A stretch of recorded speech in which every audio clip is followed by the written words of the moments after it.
ためアジアが注目するこちらのアイドルグループがおととい日本で本格的なデビューを果たしました。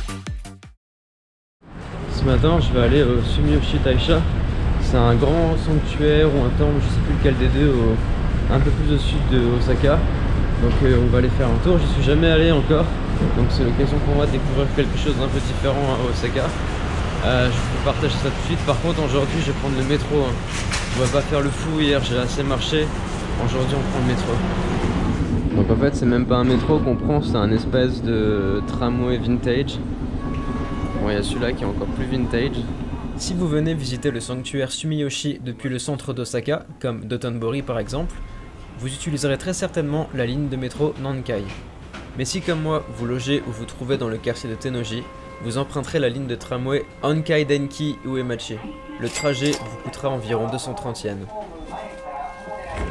Bon, c'est bon, je viens d'arriver. Alors à première vue, ça a l'air vraiment super sympa. Il y a des grosses stèles en pierre, des grosses lanternes en pierre un peu partout, des grosses statues.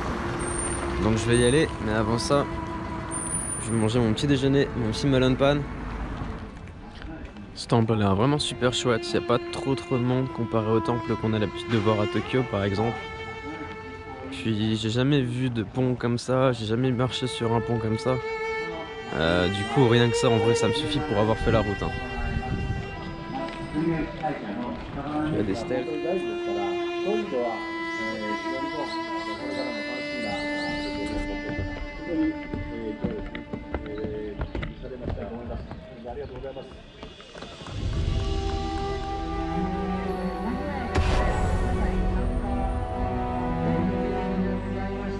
Non, je voyais cet endroit comme un temple assez petit, mais en fait, en regardant autour de moi, je vois qu'il y a pas mal de choses à voir, à aller faire. On va encore prendre un petit moment ici, je pense. Regardez-moi ce pont comme c'est beau.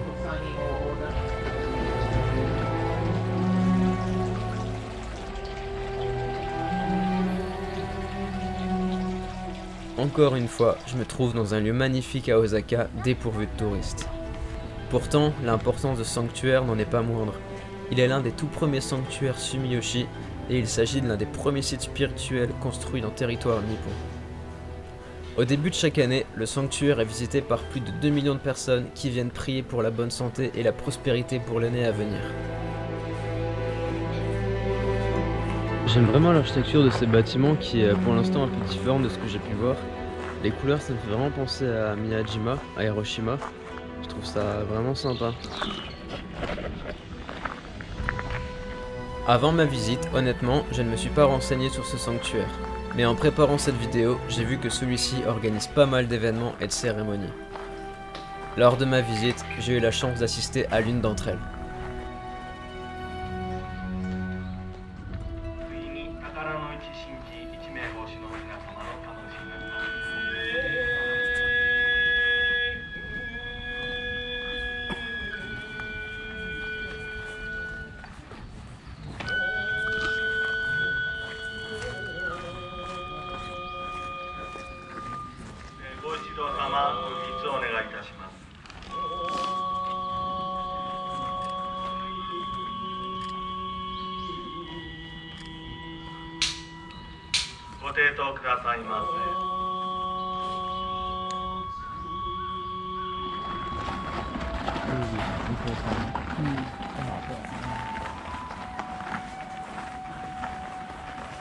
Donc apparemment c'est une cérémonie d'offrande du riz, ils offrent du riz aux dieux. C'est ce que j'ai pu comprendre, hein. J'ai pas compris grand chose mais c'est cool, je suis tombé par hasard là-dessus, j'étais même pas au courant qu'il y avait un truc comme ça. C'est cool de pouvoir rester à quelque chose comme ça et de pouvoir le filmer parce que généralement les temples, les hôtels et tout, c'est interdit de prendre des photos, de filmer. La cérémonie à laquelle j'ai assisté précède un festival tenu tous les 14 juin au sanctuaire.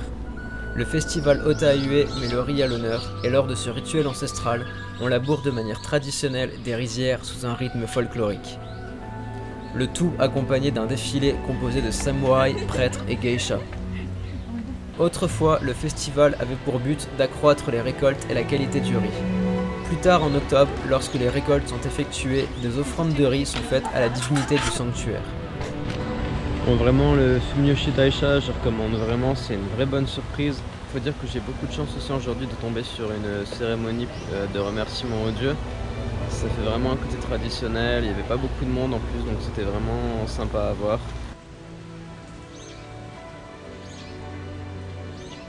À Osaka, il n'y a pas beaucoup de temples ou de sanctuaires un peu partout cachés, répartis dans les rues.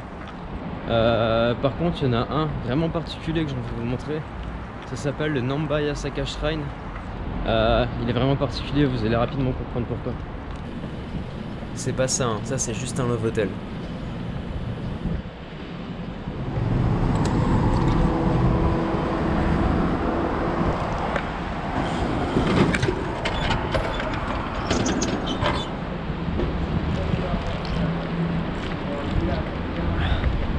C'est bon la Calpis Water.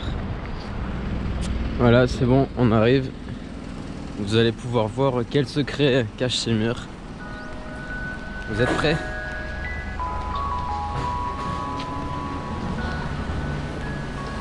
Et voilà. Regardez-moi la gueule de ce temple.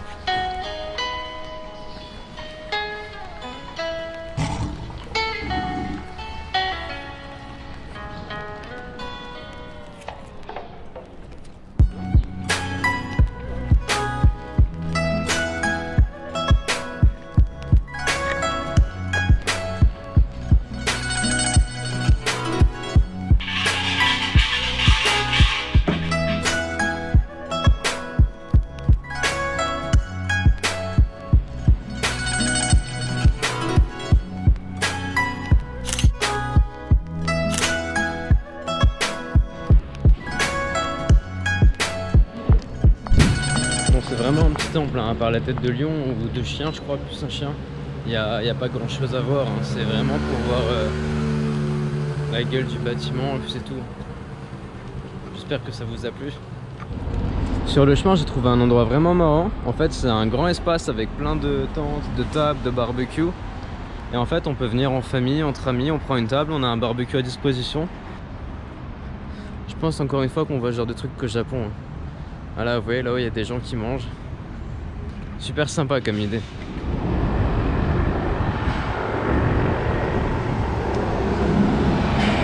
Toutes les plaques d'égout à Osaka, il y a le dessin du château d'Osaka dessus. D'ailleurs, c'est maintenant là que je me rends. Voilà, alors pour aller au château, on a dû quitter la ville. Non, en fait, je rigole, on est encore à Osaka. Il y a quand même un sacré contraste entre ces deux bâtiments quand même, hein.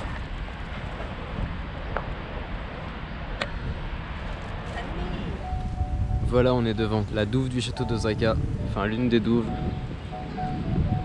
C'est impressionnant la taille des murs. On le voit là-haut là, qui se cache derrière les arbres et un bâtiment.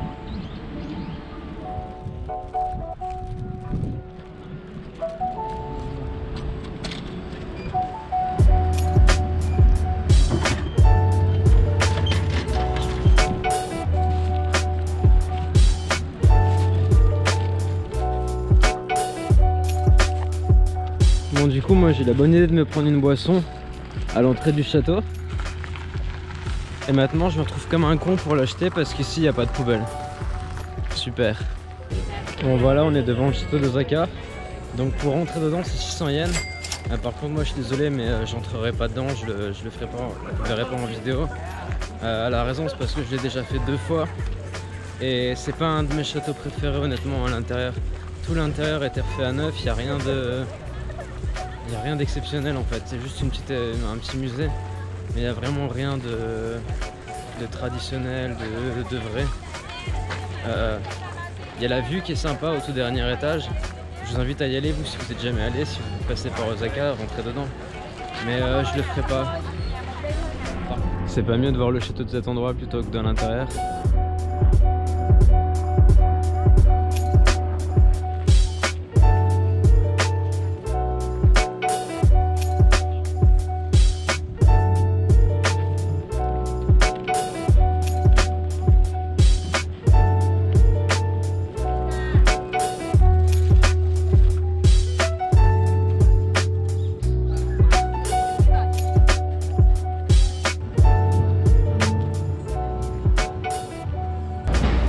pars déjà demain d'Osaka pour aller à Kyoto et je me rends compte encore une fois que j'ai grandement sous-estimé le potentiel de cette ville. Il y a tellement plein de choses à faire, tellement plein de rues où se perdre, plein de rues avec plein de lanternes, des toutes petites rues, avec des tout petits bars. Osaka est sans hésitation l'une de mes villes japonaises préférées. Pourtant, elle est vraiment sous-estimée par les voyageurs qui n'y consacrent que très peu de temps, voire pas du tout. Mais comme vous avez pu voir sur mes 2 vidéos qui lui sont consacrées, la ville a énormément de choses à offrir. Alors c'est vrai, me direz-vous, on y trouve quand même beaucoup moins de temples que sa voisine Kyoto, mais je n'ai pu côtoyer une telle ambiance nulle part ailleurs au Japon.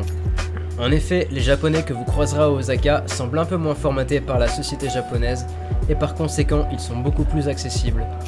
Je compte même plus le nombre de fois où je me suis fait aborder par des locaux curieux dans la rue.